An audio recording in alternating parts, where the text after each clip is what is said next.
నమస్కారం welcome to SMS YCP ప్రభుత్వంలో పెంచిన విద్యుత్ ఛార్జీలపై వాళ్లే ధర్నాలు చేసి ప్రశ్నలు అడగటం విడ్డూరంగా ఉందని 2022-23-24 సంవత్సరాలకు గాను వైసీపీ ప్రభుత్వం 15,000 కోట్ల భారం మోపిందని విద్యుత్ శాఖ మంత్రి గొట్టిపాటి రవికుమార్ అన్నారు. శుక్రవారం జరిగిన శాసన మండలిలో ఆయన మాట్లాడుతూ 2014 నుంచి 19 వరకు తెలుగుదేశం ప్రభుత్వం విద్యుత్ ఛార్జీలు ఒక్క రూపాయి కూడా పెంచలేదని, మిగులు విద్యుత్తో రాష్ట్రాన్ని వైసీపీకి అప్పగించారని, గత 5 సంవత్సరాలలో వైసీపీ ప్రభుత్వం విద్యుత్ రంగాన్ని నాశనం చేసిందని మంత్రి మండిపడ్డారు.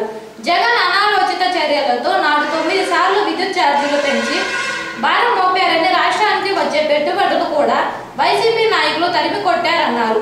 కూటమి ప్రభుత్వం భవిష్యత్తులో కూడా విద్యుత్ ఛార్జీలు పెంచబోలేదని, ప్రజలను తప్పుదావ పట్టించే విధంగా వైసీపీ నాయకులు ప్రశ్నలు అడుగుతున్నారన్నారు. రెండో ప్రశ్నకు సమాధానం సభా సమక్షంలో ఉంచబడినది. మూడవ ప్రశ్నకు సమాధానం విద్యుత్ టారిఫ్కి సంబంధించి విధాన ప్రమాణాల విషయం ఏపీఆర్సీ ఆంధ్రప్రదేశ్ ప్రభుత్వం పరిధిలోకి వస్తుంది. వినియోగదారులకు నమ్మకమైన విద్యుత్ మరియు సమర్థ సేవ అందించేందుకు వీలుగా ఏపీఆర్సీ రూపొందించిన నిబంధనలను అనుసరించి ఆంధ్రప్రదేశ్ ప్రభుత్వ డిస్కంలు నిర్వహిస్తాయి. సరే, ఒకసారి సభ్యులు కూడా ప్రశ్నేసి లేరు. వాళ్ళు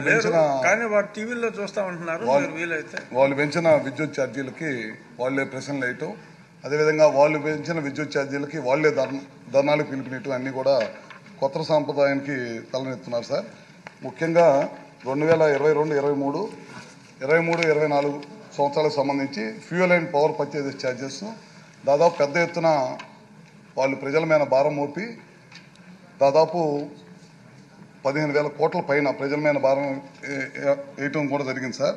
అదేవిధంగా ఒకసారి వాస్తవాలకు వస్తే 14 నుంచి 19లో ₹1 కూడా ప్రభుత్వం ఆ రోజు చంద్రబాబు గారి నాయకత్వంలో ₹1 కూడా మనం విద్యుత్ ఛార్జీలు పెంచకుండా మిగులు విద్యుత్ తోటి మనం వాళ్ళకి అప్పచెప్పిన తర్వాత వాళ్ళు గడిచిన 5 సంవత్సరాల్లో విద్యుత్ వ్యవస్థని విచ్ఛిన్నం చేయడమే కాకుండా విపరీతంగా భారం పెంచి 9 సార్లు విద్యుత్ ఛార్జీలు పెంచిన సంగతి మీ ద్వారా సభకు తెలియజేస్తా ఉన్నాం సార్. అదే కాకుండా ఈ రాష్ట్రానికి వచ్చే పెట్టుబడులన్నింటినీ కూడా నిర్వీర్యం చేయడం జరిగిపోయింది.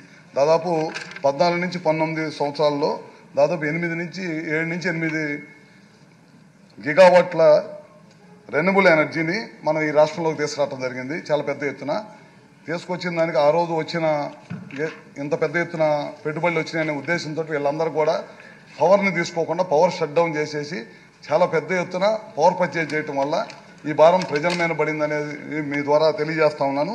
దాదాపు మన ప్రభుత్వం అధికారంలోకి వచ్చిన తర్వాత, కూటమి ప్రభుత్వం అధికారంలోకి వచ్చిన తర్వాత పవర్ పర్చేజెస్ కొనకూడదు అనే ఉద్దేశంతో చాలా పెద్ద ఎత్తున పవర్ పర్చేజెస్ అన్ని కూడా డౌన్ చేశాం. దాదాపు వాళ్ళైతే పవర్ పర్చేజెస్ మీద దాదాపు 10,000 కోట్ల రూపాయల పైన ఖర్చు పెట్టారు. మనమైతే పూర్తిగా దాన్ని డౌన్ చేసి మన జెన్కోని పవర్ జనరేషన్ వీటీపీఎస్ని కానీ లేకపోతే కృష్ణపట్నంలో ఉన్న మన పవర్ జనరేషన్ని విపరీతంగా పెంచి తద్వారా పవర్ ఈ రాష్ట్ర ప్రజలకు పవర్ అందించాలి, ఎక్కడ కూడా రూపాయి కూడా పెంచకూడదనే ఉద్దేశంతో ఈ కూటమి ప్రభుత్వం ముందుకెళ్తుంది. మేమైతే ఖచ్చితంగా చెబుతున్నాం, ఈ విద్యుత్ ఛార్జీలు గతంలో పెంచి ప్రజల మీద భారం వేసినవి మనం పెంచినవి ₹1 కూడా మనం పెంచలేదు. పదే ప్రజల్లోకి క్వశ్చన్ రూపంలో కానీ ధర్నాల రూపంలో కానీ వైఎస్ఆర్సీపీ వాళ్ళు ప్రజల్లోకి తప్పు సంకేతాలు తీసుకెళ్లాలనే ప్రయత్నం చేస్తూ ఉన్నారు. మనమైతే ₹1 కూడా పెంచాం. చంద్రబాబు నాయుడు గారు కూటమి ప్రభుత్వం అయితే ఎట్టి పరిస్థితుల్లో ప్రజల మీద భారం వేసే ప్రసక్తే లేదని చెప్పి మీ ద్వారా సభ ద్వారా తెలియజేస్తున్నాం సార్. ప్రతి ఒక్కరికి విద్య అనేది పవర్ఫుల్ ఆయుధం అని, మహిళలు కష్టపడి చదువుకొని పురుషులతో సమానంగా అన్ని రంగాలలో ముందుకున్నారని అద్దంకి మండల విద్యాశాఖ అధికారి బూదాటి సుధాకర్ అన్నారు. అద్దంకి మండలం పరిషత్ కార్యాలయంలో శుక్రవారం కొరసపాడు ఐసిడిఎస్ వారి ఆధ్వర్యంలో అంతర్జాతీయ మహిళా దినోత్సవ వేడుకలను నిర్వహించారు. ముందుగా అంగన్వాడీ టీచర్లు పౌష్టికాహారం స్టాల్స్ ను ఏర్పాటు చేయగా వాటిని పరిశీలించారు. తదుపరి వివిధ రంగాలలో రాణిస్తున్న మహిళల ఉద్యోగులను శాలువా కప్పి సత్కరించారు. మహిళలందరూ నేడు అన్ని రంగాలలో ముందు ఉన్నారంటే చదువు కారణమని, స్త్రీ లేనిదే సమాజం లేనిదని ఎంఈఓ సుధాకర్ చెప్పారు. ప్రతి ఒక్కరూ స్త్రీని గౌరవించాలని, దేశంలో స్త్రీలకు భద్రత అనేది లేకపోతే వారిని వారు అగౌరవపరిచిన వారు అవుతారని ఎంఈఓ సుధాకర్ తెలియజేశారు. Today we all gathered here to celebrate the International Women's Day, which is being celebrated every year on March 8th. And this is my privilege to be honored here on this auspicious occasion. The main theme of the Women's Day is, here it is written, for all the women, girls' rights, equality and empowerment. That is the main theme of the Women's Day. But this year, Women's Day 2025, the main theme is accelerate the action. Which means increase your actions to get the rapid progress in gender equality, which is the main problem in our society. Getting gender equality is this year's theme. What should we do to get this gender equality? We have to concentrate on some points. First one is pay equality. Equal pay to the equal work for both men and women. And the second one is improve the girl education. And the third one is raise your voice anywhere against the women harassment, either at home or at outside or at your workplace. And the fourth one is we have to support the women welfare organizations who work for the women welfare. And then we have to promote the women leadership in each and every task. And we have to teach or train the girls for the self-defense from any danger. Self-defense strategies, self-defense techniques, we have to train the children at the school level. And if I have to say in one word, women empowerment is the only thing that can lead to gender equality and respect towards women in the society. We have to get women empowerment.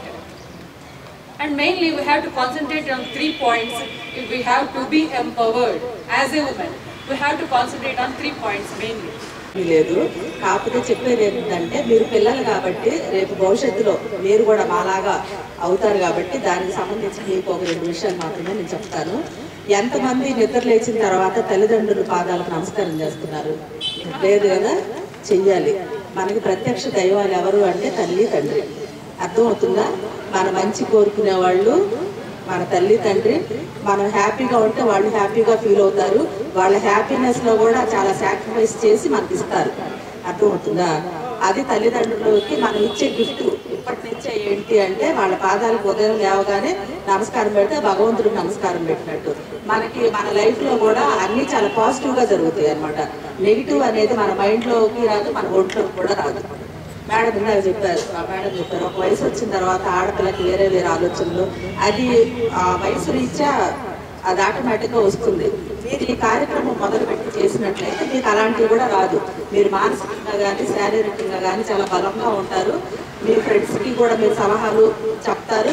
వాళ్ళు ఏదైనా కొంచెం అటు ఇటుగా ఆలోచిస్తున్నా కూడా వాళ్ళు guide చేసే స్టేజ్కి మీరు వెళ్తారనమాట. మన సనాతన సాంప్రదాయంలో స్త్రీకి చాలా విలువ అనేది ఇవ్వడం జరిగింది. ఆ విలువల్లోనే ఈ పద్ధతి కూడా వాళ్ళు పాటించిన విలువల్లోని ఈ పద్ధతి కూడా ఒకటి. ప్రాచీన యుగంలో స్త్రీ చాలా గౌరవించబడింది. మధ్య యుగంలో కొంత స్టాప్ చేయడం జరిగింది. మధ్య యుగం ఎండిన దగ్గర నుంచి ఆధునిక యుగం వచ్చేటప్పటికి మళ్ళీ వంటగదిలో ఉన్న ఆడవాళ్ళు అందరూ బయటికి రావడం అనేది జరిగింది అనమాట. మన ఆడవాళ్ళు కూడా తల్లులు కూడా ఒక విషయం తెలుసుకోవాల్సిన విషయం ఏంటంటే, మనకు ఒక అబ్బాయి అమ్మాయి ఇద్దరు ఇంట్లో ఉన్నట్లయితే ఇద్దరు మనం భోజనం పెట్టినప్పుడు ఒక ప్లాన్ వేస్తే మా పిల్లలు కూడా వచ్చేవాళ్ళు. అదే మేడం గారికి చెప్తున్నాను. ఇప్పుడు పిల్లలు రావడం కొంచెం ఇబ్బంది కదా మేడం గారు అంటే వస్తారు, ఫోన్ చేసి వస్తారు. అదేవిధంగా మా మల్లిక మేడం గారు చక్కని స్పీకరు, అదేవిధంగా టీవీ ఎయిడ్స్ అంటే మన పాఠశాలలో 5వ క్లాస్ లోపు విద్యార్థులకు పాఠాలు తెలుగు కానీ ఇంగ్లీష్ కానీ ఏదైనా ఎలా చెప్తే అర్థమవుతుంది, దానికి ఎలా ఎయిడ్స్ ఉపయోగించాలి చక్కగా ఉపయోగిస్తారు. మన తెలంగాణ స్కూల్ పనిచేస్తున్న మేడం గారు, ఆ మేడం గారిని సన్మానించి చాలా మనకు చాలా గర్వకారణం. అదేవిధంగా మీరు కూడా ఈ చుట్టుపక్కల ఉన్న పాఠశాలలో దర్శించే ఇబ్బంది పడాల్సిన అవసరం లేదు. ఏంటంటే ఇటువంటి తెలుగు జడగ చాలా మంది కాదు, రాగా తెలుగు చాలా మంది ఉంటారు. అటువంటి ఉపాధ్యాయులు మనం గౌరవించడం చాలా మంచి పద్ధతి. మేడం గారు, ఈ మేడం గారు మహిళా దినోత్సవం సందర్భంగా సన్మానించాలి పంపుతాము. అదే ఇది మేము కావడం కూడా నాకు చాలా ఆనందకరంగా ఉంది.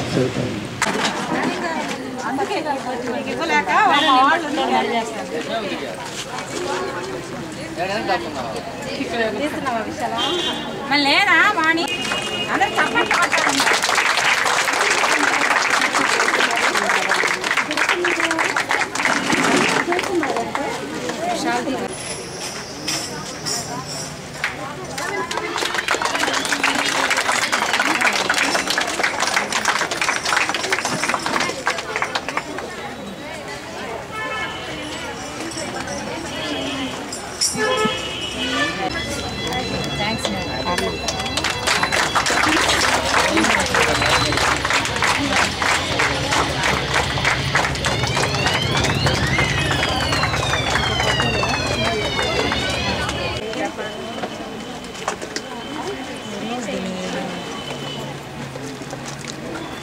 ఓకే.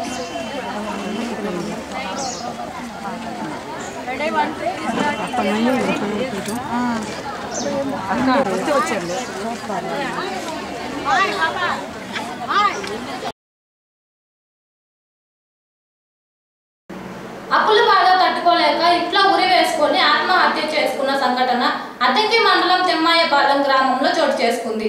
ఎస్సీ కాలనీకి చెందిన జనరాజుపల్లి కోటేశ్వరరావు కుటుంబ అవసరాల నిమిత్తం అప్పులు చేయగా అప్పు ఇచ్చిన వారు ఒత్తిడి చేయడంతో తట్టుకోలేక ఇంట్లో ఎవరూ లేని సమయంలో ఉరి వేసుకొని ఆత్మహత్య చేసుకున్నాడు. మృతుడికి భార్య పిల్లలు ఉన్నారు. వెంటనే స్థానికులు గమనించి 108 వాహనంలో ప్రభుత్వ వైద్యశాలకు తరలించగా అప్పటికే కోటేశ్వరరావు మృతి చెందినట్లు వైద్యులు నిర్ధారణ చేశారు. విషయం తెలుసుకున్న కుటుంబ సభ్యులు, బంధువులు అద్దంకి ప్రభుత్వ వైద్యశాలకు చేరుకొని కోటేశ్వరరావు మృతదేహాన్ని చూసి కన్నీరు మున్నీరు అయ్యారు. విషయం తెలుసుకున్న పోలీసులు ప్రభుత్వ వైద్యశాలకు చేరుకొని కేసు నమోదు చేశారు. ఏం పేరు? ఏం జరిగింది? అద్దెకి పోయి వచ్చాడు.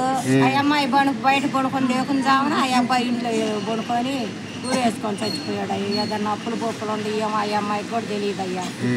ఏం చేశారో తెలియలేదయ్యా. తర్వాత చూసేలేక ఆ అమ్మాయి గడప తీసుకొని పగలు కొట్టి తలుపులు తీసేలేక వాళ్ళ పెద్దమ్మ వాళ్ళందరూ ఉండారు ఈడ.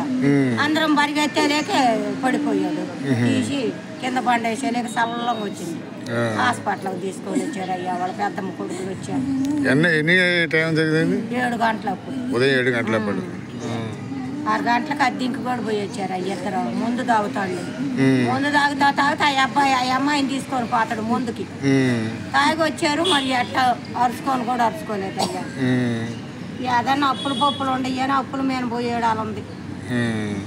తాగుతుంటాడు అయ్యా పిల్లడు. ఏం చేయాలో ఇప్పుడు 2 పిల్లలు అయ్యా, చిన్న పిల్లలు. తిమ్మాయిపాలెం ధనరాజుపల్లి కోటేశ్వరరావు. పిల్లలు ఎంతమంది? 2 అయ్యా. ఒక అమ్మాయి అబ్బాయి. 3 నెలలు అయింది అమ్మాయికి పెళ్లి చేసి.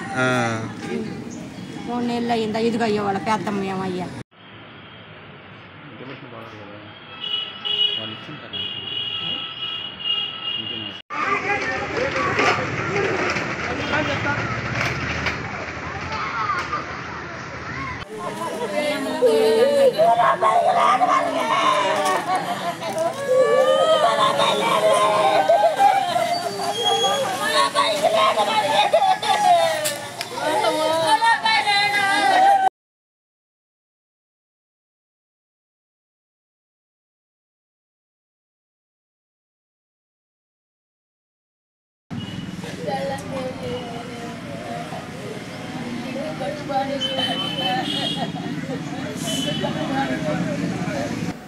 అద్దంకి మండలం చక్రాయపాలెం జిల్లా పరిషత్ హై స్కూల్లో శుక్రవారం అంతర్జాతీయ మహిళా దినోత్సవ వేడుకలను నిర్వహించారు.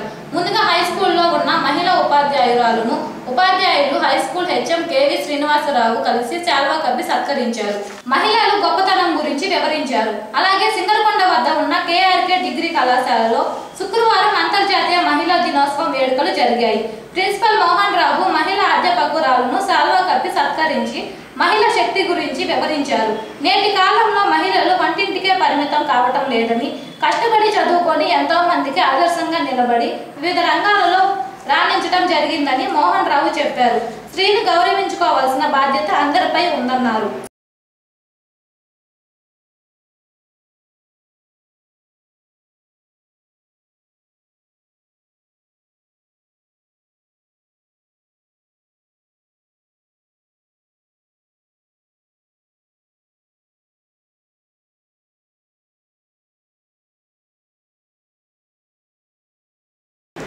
బల్లిగురువ మండలం కొబ్బరిపాడు జాతీయ రహదారి వద్ద శుక్రవారం రోడ్డు ప్రమాదం చోటు చేసుకుంది. రోడ్డు క్రాస్ అవుతున్న వ్యక్తిని కారు ఢీకొట్టడంతో ఒకరు మృతి చెందారు.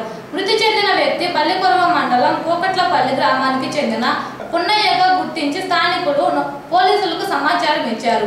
పోలీస్ స్పాట్కి చేరుకొని ప్రమాదం జరిగిన తీరును పరిశీలించి మృతదేహాన్ని పోస్టుమార్టం నిమిత్తం అద్దంకి ప్రభుత్వం వైద్యశాలకు తరలించారు. కేసు నమోదు చేసి దర్యాప్తు చేస్తున్నారు.